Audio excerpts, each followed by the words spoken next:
ಎಲ್ರಿಗೂ ನಮಸ್ಕಾರ. ಬೇಸಿಗೆ ಬಂತು ಅಂದ ತಕ್ಷಣ ಅನೇಕ ವಿಧವಾದ ಉಪ್ಪಿನಕಾಯಿ. ನಾನಿಲ್ಲಿ ಇವತ್ತು ಮಾವಿನಕಾಯಿ ಉಪ್ಪಿನಕಾಯಿನ ಹೇಗೆ ಮಾಡೋದು ಅಂತ ತೋರಿಸ್ತಾ ಇದ್ದೀನಿ. ತುಂಬಾ ರುಚಿಯಾಗಿರುವಂಥದ್ದು.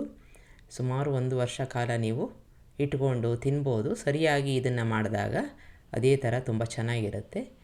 ಈಗ ಹೇಗೆ ಮಾಡೋದು ಅಂತ ನೋಡ್ಕೊಳ್ಳೋಣ. ಮೊದಲನೇದಾಗಿ ನಾನಿಲ್ಲಿ ಸುಮಾರು 5 ಗಟ್ಟಿಯಾಗಿರೋವಂಥ ಹುಳಿ ಮಾವಿನಕಾಯಿನ ತೊಗೊಂಡಿದ್ದೀನಿ. ಸಣ್ಣಗಿದ್ರೂ ಗಟ್ಟಿಯಾಗಿರಬೇಕು, ಮೆತ್ತಗಿರಬಾರ್ದು. ಇದನ್ನು ಚೆನ್ನಾಗಿ ತೊಳ್ಕೊಂಡು ಒರೆಸ್ಕೊಂಡು ಇಟ್ಕೊಂಬಿಡೋಣ. ಇದು ತುಂಬ ಮುಖ್ಯವಾದ ಅಂಶ. ನೀರಿರಬಾರ್ದು, ಹಾಗಾಗಿ ಒರೆಸ್ಕೊಂಡು ಇಟ್ಕೋತಾ ಇದ್ದೀನಿ. ಸುಮಾರು 1 ಕಪ್ನಷ್ಟು ಕಲ್ಲು ಉಪ್ಪು ಸಿಗತ್ತಲ್ಲ, ಅದನ್ನು ತಗೋಬೇಕು.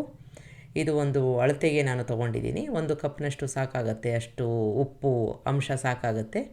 ಇದನ್ನು ಮಧ್ಯೆ ಮಧ್ಯೆ ಹಾಕ್ಕೊಂಡು ಮಾವಿನಕಾಯಿನ ಹೆಚ್ಕೊಂಡು ಗಾಜಿನ ಒಂದು ಪಾತ್ರೆಯಲ್ಲಿ ಅಥವಾ ಬಾಟ್ಲಲ್ಲಿ, ಪಿಂಗಾಣಿದು ಯಾವುದಾದ್ರೂ ಸರಿ, ಅದಕ್ಕೆ ಹಾಕ್ಕೋಬೇಕು. ಮೇಲ್ಭಾಗದ ಒಂದು ತೊಟ್ಟಿನ ಭಾಗವನ್ನು ತೆಕ್ಕೊಂಡು ಹೆಚ್ಕೋತಾ ಇದ್ದೀನಿ. ಓಟೆ ಭಾಗ ಗಟ್ಟಿಯಾಗಿರೋದ್ರಿಂದ ಆನಂತರದಲ್ಲಿ ನಾವು ಸೈಡ್ದೆಲ್ಲ ಕಟ್ ಮಾಡ್ಕೊಳ್ಳೋಣ. ಈ ಒಂದು ಮಾವಿನಕಾಯಿನ ಸ್ವಲ್ಪ ದಪ್ಪ ದಪ್ಪ ಹೋಳುಗಳಾಗಿ ಮಾಡ್ಕೋಬೇಕು. ನಾರ್ಮಲಾಗಿ ಒಂದು ಹೋಳಿರುತ್ತಲ್ಲ, ಆ ರೀತಿಯಾಗಿ ಮಾಡ್ಕೋಬೇಕು, ಕೊಚ್ಚಬಾರ್ದು. ಈಗ ನಾನು ತೋರಿಸ್ತಾ ಇದ್ದೀನಲ್ಲ, ಆ ರೀತಿಯಾಗಿ ಹೆಚ್ಕೊಂಡ್ರೆ ಅಷ್ಟು ದಪ್ಪ ಇದ್ದರೆ ಸಾಕಾಗತ್ತೆ.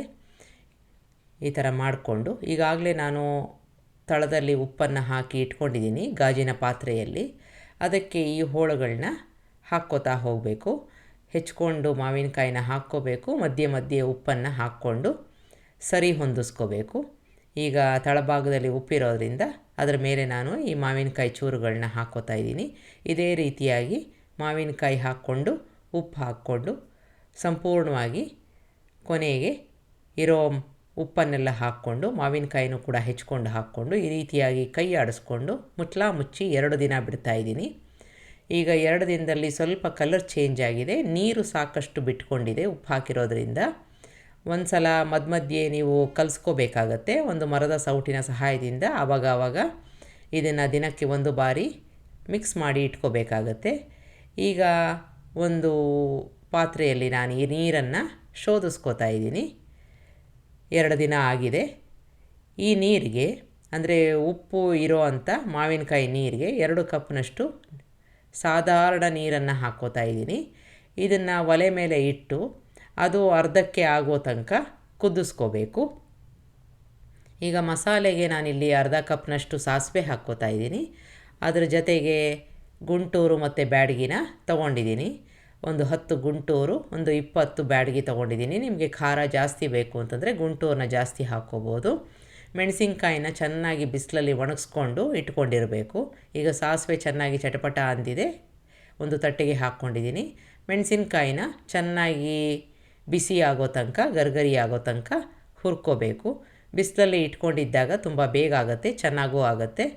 ಈಗ ಅರ್ಧದಷ್ಟು ನೀರು ಕುದ್ದಿದೆ. ಇದನ್ನು ಸ್ವಿಚ್ ಆಫ್ ಮಾಡ್ಕೊಂಬಿಟ್ಟು ಆರಕ್ಕೆ ಬಿಡೋಣ. ಸಂಪೂರ್ಣವಾಗಿ ಆರಬೇಕು. ನಮ್ಮ ಮೆಣಸಿನ್ಕಾಯಿ ಮತ್ತು ಸಾಸಿವೆ ಕೂಡ ತಣ್ಣಗಾಗಿದೆ. ಅದನ್ನು ಮಿಕ್ಸಿ ಜಾರ್ಗೆ ಹಾಕ್ಕೊಂಡು ಪುಡಿ ಮಾಡ್ಕೊಂಬಿಡೋಣ. ಈಗ ಈ ನೀರು ಆರಿತ್ತಲ್ಲ ಸಂಪೂರ್ಣವಾಗಿ, ಅದಕ್ಕೆ ಈ ಪುಡಿನ ಹಾಕ್ಕೊಂಡು ಗಂಟಿಲ್ದಾಗೆ ಮಿಕ್ಸ್ ಮಾಡ್ಕೋತಾ ಇದ್ದೀನಿ. ನೀವು ಬೇಕಾದ್ರೆ ನೇರವಾಗಿ ಮಾವಿನಕಾಯಿಗೆ ಆ ಪುಡಿನ ಹಾಕ್ಕೊಂಡು ಅದರ ಮೇಲೆ ನೀರನ್ನು ಬೇಕಾದರೆ ಹಾಕ್ಕೋಬೋದು. ಈಗ ಈ ನೀರನ್ನು ಮತ್ತೆ ಮಾವಿನಕಾಯಿಗೆ ನಾನು ಬೆರೆಸ್ಕೋತಾ ಇದ್ದೀನಿ. ಇದು ಸ್ವಲ್ಪ ಈಗ ನೀರಾಗಿ ಇದ್ದಾಗಿದೆ. ಆ ನಂತರದಲ್ಲಿ ಅದು ಮೆತ್ತಗಾಗ್ತಾ ನೀರನ್ನೆಲ್ಲ ಹೇರ್ಕೊಂಡು ಜೊತೆಗೆ ಚೆನ್ನಾಗಿ ಒಂದು ಒಳ್ಳೆ ಕನ್ಸಿಸ್ಟೆನ್ಸಿ ಬರುತ್ತೆ.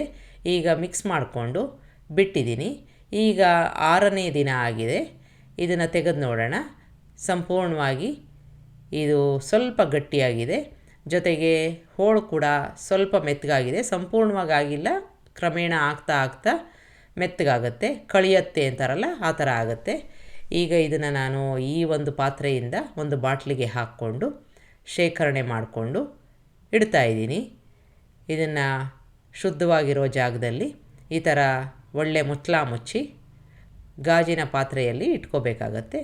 ನಿಮಗೆ ಬೇಕಾದಾಗ ಎಷ್ಟು ಬೇಕೋ ಅಷ್ಟು ತೋಡ್ಕೊಂಡು ಅದಕ್ಕೆ ಒಂದು ಒಗ್ಗರಣೆ, ಎಣ್ಣೆ, ಸಾಸಿವೆ, ಇಂಗು, ಕರಿಬೇವಿನ ಸೊಪ್ಪನ್ನ ಹಾಕ್ಕೊಂಡು ಬಡಿಸ್ಕೋಬೋದು. ಎಲ್ಲದಕ್ಕೂ ಒಗ್ಗರಣೆ ಹಾಕೋ ಅವಶ್ಯಕತೆ ಇಲ್ಲ. ಎಷ್ಟು ಬೇಕೋ ಅಷ್ಟು ತೋಡ್ಕೊಂಡು ಒಂದು ಬಟ್ಲಲ್ಲಿ ಅದಕ್ಕೆ ಈ ಥರ ಒಗ್ಗರಣೆ ಹಾಕ್ಕೊಂಡು ನೀವು ಉಪಯೋಗಿಸ್ಕೊತಾ ಹೋಗ್ಬೋದು. ತುಂಬಾ ರುಚಿಯಾಗಿರುತ್ತೆ. ಒಂದು ಸಲ ಮಾಡಿ ನೋಡಿ. ನಿಮಗೆ ರೆಸಿಪಿ ಇಷ್ಟ ಆದಲ್ಲಿ ಲೈಕ್ ಮಾಡಿ, ಶೇರ್ ಮಾಡಿ, ಕಮೆಂಟ್ ಮಾಡಿ, ನನ್ನ ಚಾನಲ್ಗೆ ಸಬ್ಸ್ಕ್ರೈಬ್ ಮಾಡಿ. ನಮಸ್ಕಾರ.